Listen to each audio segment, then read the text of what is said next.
आऊज़ु बिल्लाहि मिनश शैतानिर रजीम बिस्मिल्लाहिर रहमानिर रहीम। अस्सलामु अलैकुम डियर स्टूडेंट्स। अगर आप पीएमएस मिनिस्ट्रियल कोटा की तैयारी कर रहे हैं और आप लोगों का ख्वाब पीएमएस ऑफिसर बनना है तो आज की वीडियो आप लोगों के लिए गेम चेंजर के तौर पर साबित हो सकती है, क्योंकि आज की वीडियो में मैं आपको पीएमएस मिनिस्ट्रियल कोटा का रिज़ल्ट कब आउट हो रहा है, मज़ीद जो लोग जीके के पेपर में पासिंग नंबर हासिल कर चुके हैं या उनके सिर्फ पासिंग नंबर हैं तो क्या वो दौर से बाहर हैं या नहीं। मज़ीद इंग्लिश और उर्दू ऐसे में 80+ नंबर किस तरह ले सकते हैं, इम्पोर्टेंट थीम्स कौन से तैयार करने हैं, इंग्लिश और उर्दू ऐसे की तैयारी कैसे करनी है और कहाँ से तैयारी करनी है, ये सब कुछ आज की वीडियो में बताने वाला हूँ। सबसे पहले बात करते हैं पीएमएस मिनिस्ट्रियल कोटा के जीके का रिज़ल्ट कब आउट हो रहा है। आप लोगों को बता दूँ पीएमएस जर्नल का रिज़ल्ट तो आउट हो चुका है, लेकिन पीएमएस मिनिस्ट्रियल कोटा का रिज़ल्ट पेंडिंग था। वो तकरीबन आप लोगों को बता दूं 15 डेज़ में अनाउंस हो जाएगा, क्योंकि आप लोगों को बता दूं पीपीएससी पर भी प्रेशर है। क्यों? उसकी वजह यह है कि जो जंग के दिनों में पेपर के पेंडिंग थे वो भी होने वाले हैं, वो भी पीपीएससी ने कंडक्ट करने हैं और तकरीबन पीपीएससी ने लेटेस्ट कुछ पोस्ट्स के रिज़ल्ट अनाउंस किए हैं। अब इंशाअल्लाह 15 से 20 दिनों में आपका रिज़ल्ट भी अनाउंस कर दिया जाएगा, मतलब जुलाई के एंड तक, ठीक है। अब आप लोगों का दूसरा सवाल ये है कि सर इंग्लिश और उर्दू ऐसे का पेपर कब होगा। आप लोगों को बता दूं इंग्लिश और उर्दू ऐसे पीएमएस मिनिस्ट्रियल कोटा के रिज़ल्ट के फ़ौरन बाद नहीं होगा।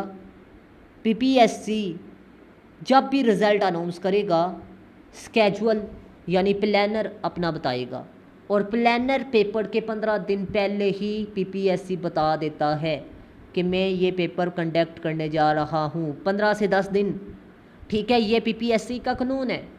आप लोगों को सिंपल सी बात बता दूँ, पीपीएससी अगर 15 डेज़ भी आपको देता है तो आपके पास 1 महीना है इंग्लिश और उर्दू ऐसे की अच्छी तैयारी के लिए।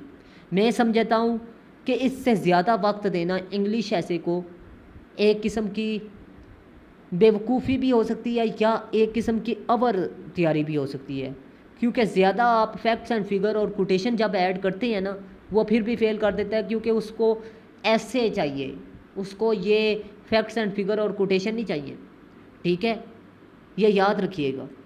अब important themes for PMS ministerial Kota for English essay and Urdu essay. आप लोगों का तीसरा सवाल ये है, आप लोगों को बता दूं कि 6 ऐसे आप तैयार करें।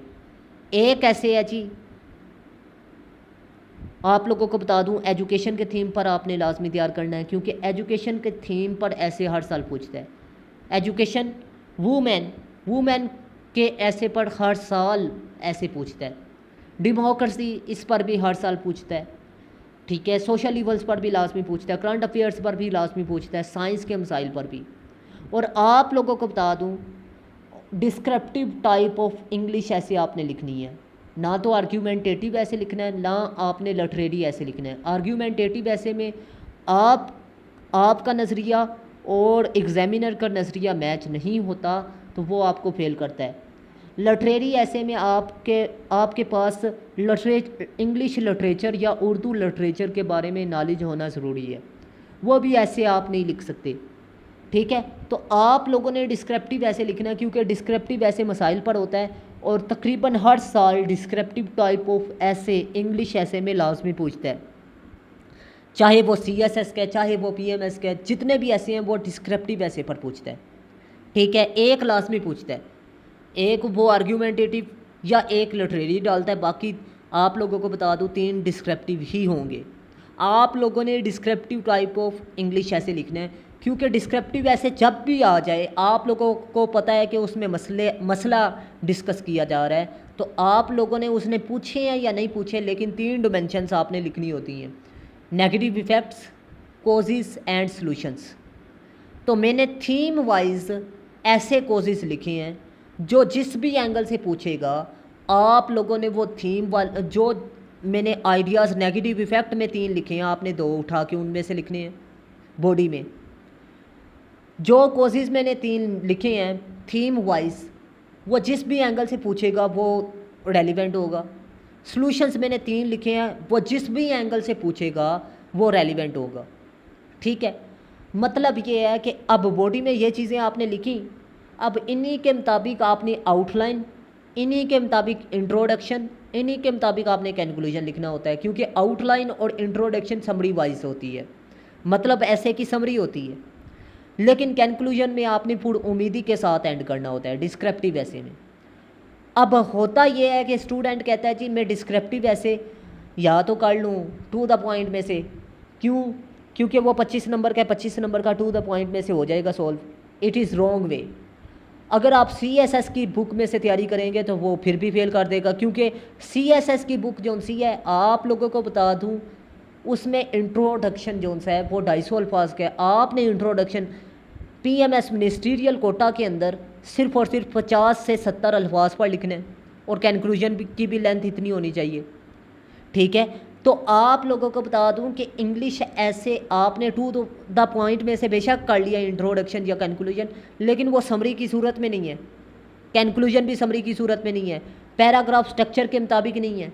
ठीक है, आप लोगों को बता दूं टू द पॉइंट में से सिर्फ आप आइडिया उठा सकते हैं, नॉलेज उठा सकते हैं, लेकिन उसको मुकम्मल पैराग्राफ स्ट्रक्चर की सूरत में लिखना, ऐसे के स्ट्रक्चर के मुताबिक लिखना, ये आपका हुनर है। या तो आप ये सीखें, अगर आपके पास टाइम नहीं है, सीखने में आपको 3 माह तो लग जाएंगे। ठीक है, या फिर आप लोग मेरे नोट्स में से तैयारी करें। अब आप लोगों को बता दूं कि मेरे नोट्स में 6 के 6 ऐसे पैराग्राफ स्ट्रक्चर के मुताबिक है, ग्रामर की मिस्टेक नहीं है, स्पेलिंग की मिस्टेक नहीं है, आउटलाइन जो सी है वो फ्रेज फॉर्म में है। ग्रामर की अगर आप सेंटेंस की सूरत में लिखेंगे वो फेल करेगा, क्योंकि ग्रामर की मिस्टेक हो सकती है। अगर ग्रामर की मिस्टेक नहीं है तो वो पास कर देगा। ठीक है, इंट्रोडक्शन समरी की सूरत में है और कंक्लूजन समरी की सूरत में है। अब आपका सवाल ये होगा कि इंग्लिश और उर्दू ऐसे किस तरह तैयार करें। आप लोगों को बता दूं डेली बेसिस पर आप लोग आउटलाइन, इंट्रोडक्शन, बॉडी पैराग्राफ और कंक्लूजन और रेलिवेंट फैक्ट्स एंड फिगर और कोटेशन, ये लाजमी चीज़ें तैयार करें इंग्लिश और उर्दू ऐसे की। कम से कम आप लोग 3 घंटे इंग्लिश और उर्दू ऐसे के लिए लाजमी निकालें, अगर आप खुद तैयारी कर रही हैं। अगर आप मेरे नोट्स में से तैयारी करेंगे तो फिर भी आपको 3 घंटे, लेकिन आप खुद तैयारी करेंगे तो 40 मार्क्स आएंगे, 40 नहीं 20 मार्क्स बड़ी मुश्किल से आएंगे। लेकिन अगर मेरे नोट्स में से तैयारी करेंगे तो 40 से 45 तक आएंगे, मतलब आपके 80 से 85% नंबर आ जाएंगे कम से कम भी।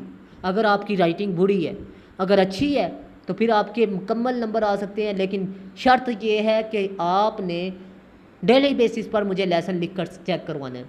Sources for PMS ministerial quota and English essay and Urdu essay. आप लोगों को बता दूं कि इंग्लिश ऐसे के लिए आप लोग सिर्फ मेरे लेक्चर अटेंड करें, ठीक है, जो बेस्ट है। अगर आप CSS की बुक में से तैयारी करेंगे तो मैंने आपको बताया कि उसमें 250 अल्फाज का इंट्रोडक्शन है और कंक्लूजन भी 250 अल्फाज का, आप उसमें से तैयार ही नहीं कर सकते, आपको समझ ही नहीं आएगी। ठीक है, आप लोग मेरे नोट्स में से तैयारी करें, या फिर आप लोग उर्दू ऐसे के लिए कलीदे उर्दू या नस्तलीके उर्दू ये बुक आप तैयार कर लें। ठीक है, बुक पढ़ने का टाइम तो है ही नहीं है। नोट्स जो से हैं आप लोगों को बता दूं इनका मकसद ये नहीं है पैसे कमाना, ये तकरीबन 70 से 80 किताबों का निचोड़ है CSS और PMS। लेकिन आप लोगों को सिंपल सी बात बता दूं, पैराग्राफ स्ट्रक्चर के मुताबिक मेरे नोट्स मिलेंगे आपको। ठीक है, जो रिक्वायरमेंट है PPSC की उसके मुताबिक है मेरे नोट्स। अगर आप मेरे नोट्स परचेज़ करना चाहते हैं तो लाजमी तौर पर मेरे व्हाट्सअप नंबर पर रब्ता करें या कमेंट सेक्शन पर रब्ता करें। इंशाअल्लाह अज़ीम मैं आपको मज़ीद गाइडलाइन फराहम कर दूँगा। और अगर आपका कोई सवाल है, कोई कन्फ्यूज़न है, तो आप लोग फिर भी पूछ सकते हैं। और मिलते हैं इस तरह की नेक्स्ट इन्फॉर्मेटिव वीडियो में। तब तक के लिए अपना ख़ास ख्याल रखिएगा। अल्लाह हाफिज़। पाकिस्तान जिंदाबाद।